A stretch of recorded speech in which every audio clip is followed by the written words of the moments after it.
Hello CAPF aspirants. इस video में हम दो ऐसे लेंगे, एक तो मिलिट्री मॉडर्नाइजेशन पे और एक हम मिलिट्री कॉन्फ्लिक्ट्स पे लेंगे। ये दोनों ऐसे क्वेश्चन बहुत इंपॉर्टेंट है। इसके पहले मैं आप लोगों को बता दूं कि क्या क्या प्रोडक्ट्स अवेलेबल है सीएपीएफ एस्पिरेंट्स के लिए, जो उनके लिए एग्जाम क्रैक करने के लिए बहुत ज़रूरी है। तो ये सारे प्रोडक्ट्स आपको CAPFreshme.com में मिलेंगे। तो पहला जो है वो है errorless previous year solve papers of paper two. तो पेपर टू का 2018 से लेकर 2023 तक पूरा सॉल्व पेपर्स होगा। तो और इसके PDF मिलेगी, आप आराम से इसको CAPFreshme.com में आप इसको ले सकते हैं। फिर CAPF ग्रामर जिसको प्रैक्टिस करना है तो 54 प्रैक्टिस सेट्स है विद सोल्यूशन, इसकी भी PDF अवेलेबल है। फिर CAPF ग्रामर का chapter wise test papers, total 30 chapters के टेस्ट पेपर्स है। CAPF पैटर्न के अकॉर्डिंग टेस्ट डिजाइन किया गया है, उसके सोल्यूशन भी है और इसके भी PDF आपको मिलेंगे। अगर किसी को वोकैबलरी बुक लेनी है तो उसकी हार्ड कॉपी आपको मिलेगी, इसकी PDF नहीं है। इस वोकैबलरी बुक में आपको सिनोनिम एंटोनिम के अलावा सारे मिलेंगे, जैसे phrasal verb, idioms, confusing words, one word substitutions, ये सारे मिलेंगे। ग्रामर की बुक हार्ड कॉपी अवेलेबल है, उस ये सारे CAPF पैटर्न के अकॉर्डिंग है। फिर रीडिंग कॉम्प्रिहेंशन और प्रेसी का आपको बुक लेना है तो उसकी भी हार्ड कॉपी अवेलेबल है। ऐसे राइटिंग की बुक भी हार्ड कॉपी अवेलेबल है CAPFreshme.com में। और सबसे अच्छी बात है कि राइटिंग सेक्शन बुक जो जिसमें ऐसे रिपोर्ट आर्ग्यूमेंट है, उसका नया एडिशन रिलीज हो चुका है और उसकी हार्ड कॉपी अवेलेबल है CAPFreshme.com में। तो आप इसको जरूर से खरीदें और बहुत बेनिफिशियल है। 2022 में इसी बुक से 5 क्वेश्चंस आए थे और इसका यूट्यूब वीडियो अप मैंने वीडियो अपलोड किया हुआ यूट्यूब में, आप उसको देख भी सकते हैं वो कौन कौन से क्वेश्चन थे। इसके अलावा जो वीडियो अवेलेबल है वो है CAPF ग्रामर की। तो वो वीडियो 159 रुपीज में अवेलेबल है, complete video classes for CAPF English grammar. और आप मेरे चैनल में जाइए, प्लेलिस्ट में जाइए, आपको प्लेलिस्ट दिखेगा एक 2023 CAPF complete English grammar course. उसमें टोटल 99 वीडियोस हैं और वो बहुत बहुत इंपॉर्टेंट वीडियोस है यदि आप लोगों को ग्रामर सेक्शन में एक्सेल करना है CAPF में। ओके, तो चलिए अब हम ऐसे पे हम आते हैं। इसको मैं स्टॉप कर देती हूँ और अब हम ऐसे पे आते हैं। तो जो पहला ऐसे है स्टूडेंट्स, वो है military conflicts are reshaping global trade. अब स्टूडेंट्स, इसका अगर आपको PDF चाहिए तो मेरे जो टेलीग्राम चैनल है कॉम्पिटिटिव इंग्लिश बाय रश्मि, उसमें आपको ये वाला PDF मिल जाएगा। तो अब क्वेश्चन है military conflicts are reshaping global trade. तो आप लोगों को इसमें ये बताना है कि किस तरह से मिलिट्री कॉन्फ्लिक्ट्स ग्लोबल ट्रेड को रीशेप कर रहा है। तो मैं इसका थोड़ा सा मैं जूम कर देती हूँ ताकि आपको ये बहुत अच्छे से नजर आए। अब देखिए, तो मिलिट्री कॉन्फ्लिक्ट्स की वजह से ग्लोबल ट्रेड में क्या इफेक्ट हो रहा है। तो global trade is the effect and military conflicts are the cause. Fine. मगर यहाँ पर इस ऐसे में आपको सबसे ज्यादा ग्लोबल ट्रेड के बारे में बात करनी है कि किस तरह से ग्लोबल ट्रेड को इफेक्ट पड़ रहा है। तो मैंने यहाँ पर मिलिट्री कॉन्फ्लिक्ट्स के बारे में जो बात की है, ग्लोबल ट्रेड इफेक्ट और मिलिट्री कॉन्फ्लिक्ट कॉज, मगर आप लोगों को यहाँ पर ग्लोबल ट्रेड के बारे में सबसे ज्यादा बताना है। अगर यहाँ पर आपने सिर्फ मिलिट्री कॉन्फ्लिक्ट्स के बारे में बताया, ग्लोबल ट्रेड को कम अटेंशन दिया, कम शब्द दिए, तो आपका एस्से का जो कंटेंट है वो डाइवर्टेड हो जाएगा। वो एस्से क्वेश्चन को एड्रेस नहीं करेगा, उसके कोर इशू को एड्रेस नहीं करेगा। तो मिलिट्री कॉन्फ्लिक्ट्स यहाँ पर बहुत माइनर सा कंपोनेंट है जिसके बारे में आप थोड़ा सा बताओगे और ग्लोबल ट्रेड के बारे में सबसे ज्यादा बताओगे। तो ग्लोबल ट्रेड में का इफेक्ट क्या हो रहा है बिकॉज ऑफ मिलिट्री कॉन्फ्लिक्ट, ठीक है। तो मैंने यहाँ पे जो शुरुआत की है, 18th century industrial revolution had profound implications on the global economy as it heralded an era of free trade. फिर 20th century globalization further led to increased openness and interconnectedness of nations through the exchange of goods and services. तो पहले industrial revolution की वजह से free trade हुआ, फिर 20th century globalisation की वजह से बहुत ज्यादा ओपननेस हो गया, ट्रेड बैरियर्स कम हो गए। और ज्यादा, और फिर पॉलिटिकल क्लाइमेट भी थोड़ा फेवरेबल हो गया फ्री ट्रेड अग्रीमेंट के लिए। फाइन, तो ये मैंने इंट्रोडक्शन में ट्रेड के बारे में बताया कि क्या हुआ जिसकी वजह से ट्रेड को इफेक्ट हुआ। इंडस्ट्रियल रेवोल्यूशन कॉज था, ट्रेड की वजह, ट्रेड इफेक्ट था। फिर ग्लोबलाइजेशन कॉज था, ट्रेड इफेक्ट था। फिर फेवरेबल पॉलिटिकल क्लाइमेट कॉज था, फ्री ट्रेड एग्रीमेंट इफेक्ट था। उसके बाद मैंने बात की while these two economic forces, ये इकोनॉमिक फोर्सेस है, यहाँ पर जो है मिलिट्री कॉन्फ्लिक्ट। तो इंडस्ट्रियल रेवोल्यूशन और ग्लोबलाइजेशन क्या है, इकोनॉमिक फोर्सेस है जो कि फ्री ट्रेड को प्रमोट किया है। और जियोपॉलिटिकल इवेंट जैसे कि मिलिट्री कॉन्फ्लिक्ट, वो डिस्टरप्ट करता है ग्लोबल ट्रेड को। तो इकोनॉमिक फोर्सेस फ्री ट्रेड को प्रमोट करता है, मिलिट्री कॉन्फ्लिक्ट डिस्टरप्ट करता है ग्लोबल ट्रेड को। तो पहला इफेक्ट मिलिट्री कॉन्फ्लिक्ट का ग्लोबल ट्रेड पे क्या है, डिस्ट्रप्शन। तो one form of disruption is altering warring nation trade policy.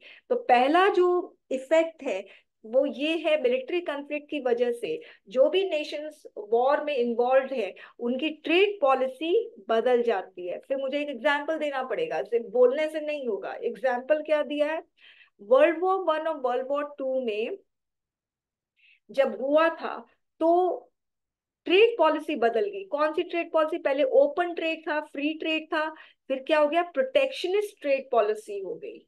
तो कैसे ट्रेड को प्रोटेक्ट करके रखे हैं, ज्यादा टैरिफ इम्पोज करके, कोटाज इम्पोज करके, ताकि हम अपने डोमेस्टिक प्रोडक्शन को मिलिट्री नीड्स के लिए प्रिजर्व करके रखें, अपने रिसोर्सेस को प्रिजर्व करके रखें, बाहर नहीं जाने दें। तो बाहर कैसे नहीं जाने देंगे, हम लोग ट्रेड टैरिफ का जो वैल्यू है उसको हम बढ़ा देंगे। तो पहला जो इफेक्ट मैंने बताया, ओवरऑल इफेक्ट क्या है, ट्रेड डिसरप्शन। तो उसमें जो पहला इफेक्ट है, ट्रेड पॉलिसी बदल जाती है वॉरिंग नेशंस की। फिर दूसरा, war also disturb traditional global supply chain and force nation to look for alternative trade route. दूसरा इफेक्ट क्या बताया, ट्रेड रूट का, ट्रेड रूट को इफेक्ट पड़ता है। अब इसके लिए मुझे एग्जांपल देना होगा। वर्ल्ड वॉर 2 में Japanese occupied Indonesia leading to a direct and secured control of its resources. तो वर्ल्ड वॉर के समय जापान ने इंडोनेशिया को कैप्चर कर लिया था और उसके एसेंशियल रिसोर्सेज को कंट्रोल कर लिया। और जो एलाइज थे, जैसे ब्रिटेन, जर्मनी, फ्रांस, ये लोग एलाइज थे। तो ये लोग जो एलाइज है उन लोगों को फिर इंडोनेशियन रिसोर्सेज नहीं मिला, ट्रेड रूट को ही चेंज कर दिया। जापान ने क्या किया, चेंज नहीं किया, ब्लॉक कर दिया ट्रेडिशनल रूट, जिसकी वजह से एलाइज ने नया रूट को रीओपन किया, बर्मा रोड और लेडो रोड। बर्मा रोड को रीओपन किया और लेडो रोड को क्रिएट किया। Got my point. तो ट्रेड रूट में भी ऑल्टरेशन होता है ड्यू टू मिलिट्री कॉन्फ्लिक्ट्स। अब सबसे रीसेंट चेंज जो मैंने बताया ट्रेड रूट का, वो है इजराइल हमास वॉर में। Houthis attack commercial vessel in Red Sea, that is a key transit point for international trade. तो इस अटैक के बाद हाउथीज ने अटैक किया रेड सी में शिप्स को। तो इसके बाद शिपिंग कंपनीज ने क्या किया, उन लोगों ने larger trade route, longer trade route को अपनाया around the Cape of Good Hope, that results in additional expenses. तो पहला मैंने बोला इफेक्ट जो पड़ता है ट्रेड पॉलिसी का, दूसरा मैंने बताया ट्रेड रूट पे इफेक्ट पड़ता है, तीसरा क्या है, ट्रेड वॉल्यूम पे इफेक्ट पड़ता है, प्राइसेस पे इफेक्ट पड़ता है। According to WTO, Russia Ukraine war की वजह से ट्रेड ग्रोथ फॉल किया, 4.7% से 3.4% तक गिर गया। ठीक है, तो मैंने यहाँ पर ट्रेड वॉल्यूम का फॉल हुआ है ये भी मैंने बता दिया। तो मैंने अपने पूरे ऐसे में सिर्फ 3 ही इफेक्ट बताए हैं। आप लोग अपने कंटेंट को ओवर क्राउडेड मत करिए कि मैं बहुत ज्यादा दूंगा तो बहुत मार्क्स मिलेंगे, नहीं। Believe in quantity, sorry, believe in quality rather than quantity. Quantity पे बिलीव मत करो कि मैं ये लिस्ट लिस्ट दे रहा, दीज आर द इफेक्ट 1 2 3 4, ऐसे मत किया करो। पैरावाइज लिखो, सिर्फ 3 इफेक्ट्स दो और उसके साथ आप एविडेंस दे दो, बात खत्म, आपका ऐसे खत्म हो जाएगा और आप कोर इशू को एड्रेस भी कर पाओगे। फिर मैंने यहाँ पर कंक्लूड किया, military conflicts have a disruptive impact on global trade, leading to economic contraction which is affecting global economic stability. Efforts to address it require strengthening of UNO and WTO to facilitate conflict prevention, resolution and post-conflict reconstruction. Fine. अब students हम दूसरा ऐसे देखते हैं.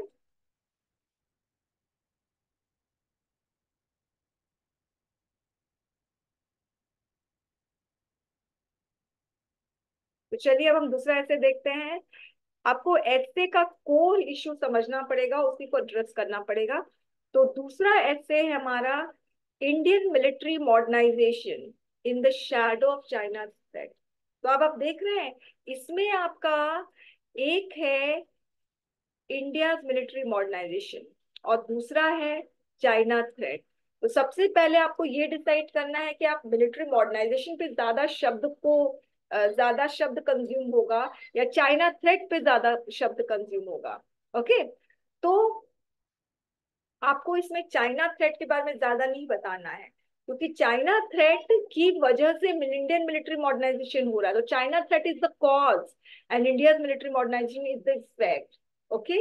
तो Indian military modernisation के बारे में आपको ज्यादा बताना, और चाइना थ्रेट के बारे में आप थोड़ा सा बता दो ये थ्रेट है, उसकी वजह से इंडिया को अपनी मिलिट्री को मॉडर्नाइज करना पड़ रहा है. तो मैंने क्या किया, मैंने फर्स्ट पैराग्राफ में इंट्रो में ही चाइना का थ्रेट पूरा बता दिया.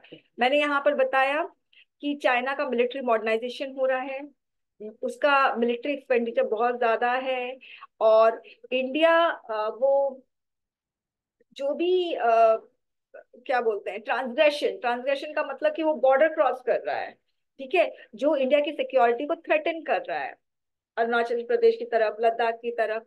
फिर मैंने 2020 लद्दाख स्टैंड ऑफ के बारे में बताया. फिर गलवान वैली के बारे में बताया. वो बॉर्डर मैनेजमेंट एग्रीमेंट को फॉलो ही नहीं कर रहा है. फिर चाइना का जो प्लान है PLAN, वो अपना उस प्लान में क्या कर रहा है, वो जियो पॉलिटिकल इन्फ्लुएंस अपना इंडियन ओशन में वो बहुत बढ़ा रहा है. ओके. और अपना मिलिट्री बेसिस तैयार कर रहा है. अगर हम ये सारी चीजें देखें तो ये गलत नहीं होगा कहना कि चाइना एक सबसे बड़ा कॉज है इंडियन मिलिट्री मॉडर्नाइजेशन के पीछे. अब मैंने पूरा चाइना थ्रेड के बारे में बता दिया, यानी इस ऐसे में मैंने इस चीज को एड्रेस कर दिया. अब मुझे इस चीज को एड्रेस करना है. तो अब मैं यहाँ पर बोल रही हूँ, the most significant step towards military modernisation is the integration of 3 service organisation of arm forces under single unified command structure. ये पहला मैंने लिया है, ये मिलिट्री मॉडर्नाइजेशन का पहला स्टेप. ठीक है. तो इसके बारे में मैंने बता दिया है यहाँ पर. ठीक है. DM में ये पूरा इसी के बारे में 3 सर्विस ऑर्गेनाइजेशन के बारे में है. ठीक है. अब उसके बाद दूसरा स्टेप, मैं फिर से बोल रही हूँ, क्वालिटी पे ध्यान दो, क्वांटिटी पे नहीं. दूसरा जो स्टेप लिया है टुवर्ड्स मिलिट्री मॉडर्नाइजेशन, वो है वेपन का इंपोर्ट को रिड्यूस करना. 2018 से 2022 तक India was the biggest importer of major arms, मगर अब इसमें 11% डिक्रीज हो गया है आत्मनिर्भर भारत की वजह से. ठीक है. और अब प्राइवेट सेक्टर भी इन्वॉल्व हो गई है डिफेंस मैन्युफैक्चरिंग में. तो इससे क्या होगा, decrease in weapon imports incentivizes the development of indigenous defence industries. This could lead to advancement in technology research and manufacturing in making India more self reliant in meeting its defence need. तीसरा step है military modernization पे, वो है upgradation of transport infrastructure across LAC.